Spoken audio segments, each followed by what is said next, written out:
अस्सलाम वालेकुम नाजरीन, मैं नाज सहतो हूँ और आप देख रहे हैं मेरा यूट्यूब चैनल नैरेटिव विथ नाज सहतो।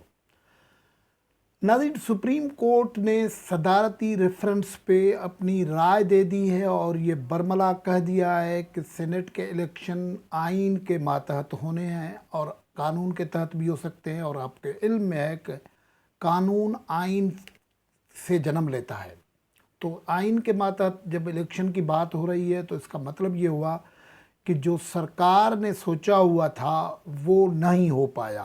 इस वजह से ही सरकार ने एक रास्ता, पहले असेंबली में गए थे, असेंबली में जाकर ये उन्होंने कोशिश की थी कि वहाँ से कोई कानून साजी करवाएं, वो नाकामी हुई।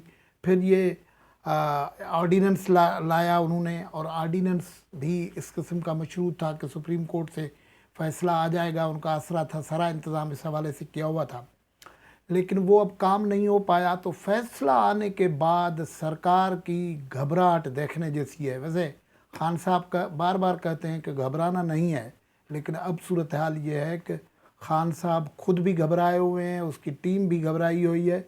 आज गुफ्तगू इस हवाले से करेंगे। गुफ्तगू को आगे बढ़ाएं उससे पहले, अगर आपने ये यूट्यूब चैनल सब्सक्राइब नहीं किया है तो उसको सब्सक्राइब कर लें और व्लॉग्स देखें, लाइक करें, कमेंट करें, शेयर करें, क्योंकि हमारा ख्याल ये है कि ये व्लॉग्स आपके कमेंट की वजह से एक डिस्कोर्स को आगे बढ़ाएंगे। तो अब वो एक सदर आरिफ अलवी साहब को ऐसी ही सूरत हाल में उन्होंने डाल दिया है कि वो आर्डिनेंस, हमेशा ऐसे आर्डिनेंस उससे जारी करवाते हैं जो सस्टेन नहीं करता, और उससे एक आदमी की अपनी शख्सियत और वक़ार पे बड़ी सवालात उठते हैं। इससे पहले उन्होंने सुप्रीम कोर्ट के चीफ जस्टिस काजी फ़ायज़ साहब पे सदर साहब से रेफरेंस करवाया, उसमें अच्छी खासी एम्ब्रेसमेंट हुई है। अब ये दूसरी एम्ब्रेसमेंट हो गई। ख्वाहिश ये थी कि मतलब सारा पिंड जो है, कहते हैं ना, वो सारा पिंड इधर उधर हो जाए और मैं चौधरी बन जाऊं, लेकिन वो शायद ख्वाहिश पूरी नहीं हो रही है। खान साहब का ख्याल था कि वो अपने दोस्तों चहीतों इधर उधर से लोग जिनको चाहेंगे वो सेनेट के इलेक्शन में जितवा सकेंगे। ओपन वोट की बात जो थी वो प्रिंसिपली बात दुरुस्त है, लेकिन अब ज़ाहिर खान साहब जब ये बात करते हैं तो वो प्रिंसिपल नहीं होती, क्योंकि ख़ुद उन्होंने सेनेट के चेयरमैन का इंतखाब जो करवाया, उसको नो कॉन्फिडेंस का जो मूव करवाया, वो उसमें ओपन वोट मौजूद था। अब ये कहते हैं कि अब ये सीक्रेट वोट हो जाए, अपनी जब बारी आ जाए तो उस वक्त सूरत हाल एक कानून हो और दूसरों की बारी आए तो फिर कानून दूसरे हो जाए, ये हो नहीं पाएगा। और ये अब बरमला बात हो गई है हर जगह। बलूचिस्तान में आप देख रहे हैं कि क्या तोड़ फोड़ चल रही है, उनमें पीटीआई और बीएपी जो है वो एक पेज पे नहीं आ रहे हैं, उनके वो सेनेटर्स वहाँ से मुंतखब नहीं हो रहे हैं। मुश्किलात हैं, सेनेटर तो गालिबन मुंतखब हो जाएंगे, लेकिन मुश्किलात हैं बड़ी। सिंध में देखें कि MQM उनकी बड़ी एतमाद वाली पार्टी थी, उन्होंने उनके ज़ोराने में शिरकत नहीं की। उसके बाद जो है वो एलानिया तौर पर तो उन्होंने कह दिया है कि हम होंगे इनके साथ, PTI के साथ, लेकिन वो आखिरी लम्हे तक PTI के अंदरूनी ज़राए जो हमें बता रहे हैं कि उनके ऊपर कोई ट्रस्ट नहीं है। और ये जो खान साहब कहते थे ट्रांसपेरेंसी और नफीस लोग उनको कहते थे, अब सूरत हाल ये कि ये पहली पार्टी MQM बनी है जिसने अपने लोगों को 3 दिन के लिए लोकल, वो जिसको छांगा मांगा टेक्नोलॉजी कहते हैं ना, उस टेक्नोलॉजी के तहत 3 दिन के लिए महबूस करके रखा है कि वो कहाँ ही नहीं जाएंगे, ग्रुप्स में होंगे, अपनी जगहों पे होंगे। वहाँ ये सूरत हाल है। पंजाब में नवाज़ लीग के साथ वैसे बात नहीं करना चाहते, लेकिन अब उनसे मिन्नतें तरले और ये दूसरे मामलात करके अब वो दोनों ने यहाँ ये जो है उसूल की जो खिलाफ वर्जी है मुस्लिम लीग नून ने भी की है और इमरान खान ने भी किया है कि वो मुकमुकाव, जिसका इमरान खान कहता था कि मैं कायल नहीं हूँ, वो मुकमुकाव करके मुंतखब हो गए हैं। सिंध में उनको बहुत बड़ी मुश्किलात हैं। KPK में वो सेम आपने देखा कि वो नहीं आ रहे थे MPA सेनेटर्स मीटिंग्स में। खान साहब ने ताला लगाया हुआ है, सरकारी काम, सरकारी दफ्तर जो है उनको ताला लगाया हुआ है। अब वो उन लोगों से मिल रहे हैं जिनसे 2.5 साल में वो मिले नहीं, कभी नहीं मिले, MNA से, MPA से, ग्रुप से, سارا دن وہ کرسی لگائے بیٹھے رہے، ایک طرف وہ پرویز خٹک بیٹھے ہوئے ہیں، جب دوسری طرف سے وہ پکڑ پکڑ کے لوگ لاتے ہیں کہ آپ نے ووٹ ہمیں دینا ہے۔ اب یہ اتنی گھبراہٹ ہے سرکار کے پاس کہ اب تک ان کو یقین نہیں ہے کہ ہوگا کیا۔ اور پھر سپریم کورٹ نے جو فیصلہ دیا ہے اس میں انہوں نے کہا ہے کہ آپ ریلیونٹ جو ڈپارٹمنٹس ہیں سب ملک کے اور صوبوں کے اور انڈیپینڈنٹ، ان سے مدد لیں، ٹیکنالوجی کا استعمال کریں۔ اب فواد چودھری، بابر امان، یہ دیکھیں اپنے دور کے اپنے حکمرانوں کے بیربل ہیں، شفقت محمود، وہ الیکشن کمیشن کے پاس پہنچ گئے کہ ہم آپ کو ٹیکنالوجی کے سلسلے میں مدد دیں گے، اور ہم کرنسی چھاپ سکتے ہیں، ہم یہ کام کر سکتے ہیں، تو آپ کے بیلٹ پیپر بھی چھاپ دیں گے، آپ کر دیں۔ اب دیکھیں یہ جو ٹرسٹ ڈیفیسٹ ہے یہ بہت بڑا ہے۔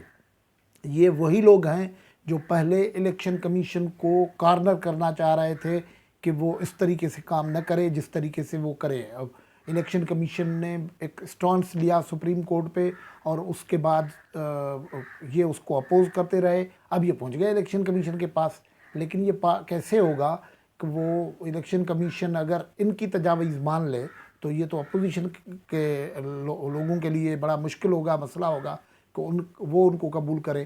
تو ایک تو یہ صورتحال ہو گئی ہے کہ بہرحال وہ ٹیکنالوجی کا استعمال الیکشن کمیشن پہلے بھی کرتی ہے، اب بھی کرے گی۔ اور اس میں جو مریم نواز کا جو بیانیہ ہے وہ تو یہ ہے کہ یہ دھند ٹیکنالوجی کو استعمال کرنے کے لیے ہاتھ پیر مار رہے ہیں، اس لیے ان کو یہ اجازت نہیں ملے گی۔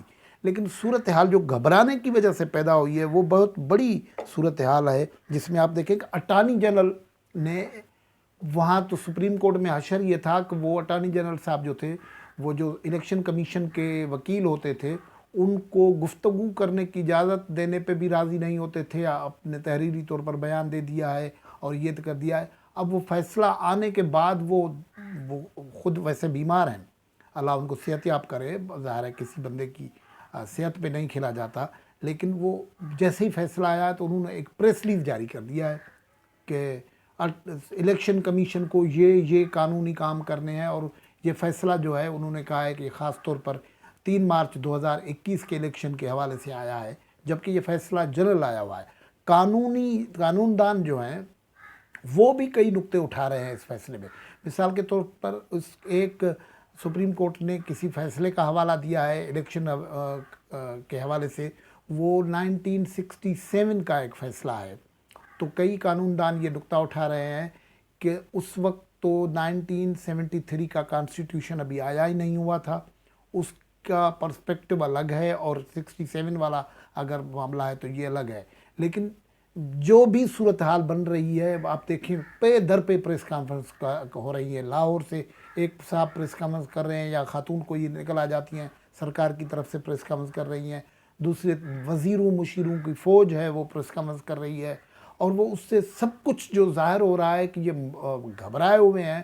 اور یہ جو اپنا الیکشن کمیشن جو اس طریقے سے، اب ظاہر ہے کہ سیکریٹ ووٹ تو ہوگا نہیں، اوپن ووٹ نہیں ہوگا، سیکریٹ ووٹ ہوگا تو ان کو خطرہ یہ ہے کہ ان کے ووٹ مکر جائیں گے، اور اس میں ظاہر ہے یہ بری بات ہے کہ مطلب ووٹ مکرے، لیکن مسئلہ یہ ہے کہ آپ گورننس بھی تو دیکھتے ہیں، پرفارمنس بھی تو دیکھتے ہیں۔ حکومت کی اگر پرفارمنس نہیں ہے تو MPAs MNAs کو یہ چوائس ہونی چاہیے کہ وہ ان کے خلاف ووٹ کر دیں، اور یہ لگتا ہے کہ اس وجہ سے جو گھبراہٹ ہے وہ یہ ہے کہ ان کے ووٹرز مکر جائیں گے، ووٹ ان کے خلاف پڑ جائیں گے۔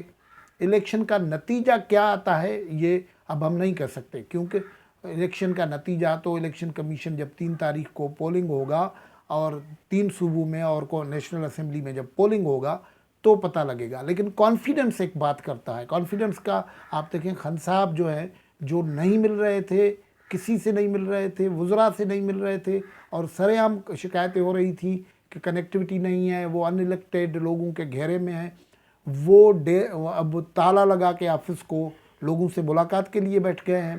اور دوسری طرف حاصل یہ ہے کہ یوسف رضا گیلانی جو سینیٹ میں اسلام آباد سے الیکشن لڑ رہے ہیں، حفیظ شیخ صاحب جن وزیر خزانہ، سٹنگ وزیر خزانہ کے خلاف، وہ صورت یہ ہے کہ यूसुफ रज़ा गिलानी ने और किसी को नहीं, खुद इमरान खान को ख़त लिखा है कि आप मुझे वोट दे दें क्योंकि मेरी कारकर्दगी ऐसी है और यहाँ पार्लिमानी निज़ाम का मसला है। और तफसीली ख़त है जो आपने ग़ालिबन पढ़ा होगा, वो सारी मीडिया पे चल भी रहा है। तो कॉन्फिडेंस लेवल का भी मसला है कि वो खान साहब घबराया हुआ है और अपोजिशन का कॉन्फिडेंस है। वो ज़ोराने तो आज भी सरकारी ज़ोराने भी हो रहे हैं, अपोजिशन के ज़ोराने इशाइये ये भी हो रही हैं, लेकिन अपोजिशन ने जिस तरीके से कोऑर्डिनेटेड एफर्ट की है, कई जगहों पे हमें लगा कि अपोजिशन फंसी हुई है टिकट्स की डिस्ट्रीब्यूशन पे, दूसरे लोगों पे, लेकिन ये जो पॉलिटिकल मामला होता है, पॉलिटिकल थॉट होती है, पॉलिटिकल स्ट्रेटजी होती है, वो उनको निकाल लेती है। पीपी और जेयूआई के बीच में प्रॉब्लम था, वो मसला हल हो गया इनका। एएनपी और जेयूआई के बीच में प्रॉब्लम था, वो मसला हल हो गया है। अब भी कराची में एमक्यूएम पे कई लोग ये कह रहे हैं कि एमक्यूएम के लोग, ऐलान तो हो गया है लेकिन उस पे 100% अमल दरामद होगा या एमक्यूएम इनके साथ भी हाथ दिखाएगी। पीर साहब पगाड़ा खुद कह चुके हैं कि भाई देखने में तो सरकार के वोट ज़्यादा हैं लेकिन वोट गलत भी पड़ सकते हैं। अब आप इसका मतलब समझ रहे हैं ना, वोट गलत पड़ने का कि मतलब ये होता है कभी वोट दे देना, कभी होता है कि गलत वोट डाल दें कि जिसको आप हिमायत कर रहे हैं उसका वोट खारिज हो जाए, वोट एब्सटेन करना। तो ये स्ट्रेटजी अभी सिर्फ वोट फिगर्स पे नहीं होनी है, how elected members behave it will matter. ये देखना होगा कि वो कैसे बिहेव करते हैं, कि आते हैं नहीं आते हैं, वोट दुरुस्त कास्ट करते हैं कैसे करते हैं, ठप्पे मारते हैं, एक दो जगह पे दो ठप्पे मार के भी वोट डाला जाता है। ये सारे मसाइल होंगे। और फिर ये करें कि ट्रेसेबल वोट हो। सरकार का जो जोर है ट्रेसेबल वोट ज़ाहिर है इलेक्शन कमीशन के लिए तो हमेशा रहा है। ये इस वक्त क्यों चाह रहे हैं? क्योंकि ये इनको पता है कि अब फिर जो हमारी पार्टी से लोग अगर मुनकर हो जाएंगे, दूसरी तरफ जाएंगे, तो फिर हम उनके साथ हिसाब करेंगे। ये सारी चीज़ें घबराहट ज़ाहिर कर रही हैं। मेरा ख्याल है खान साहब को घबराना नहीं चाहिए। गुफ्तगू से इजाज़त, अल्लाह हाफ़िज़।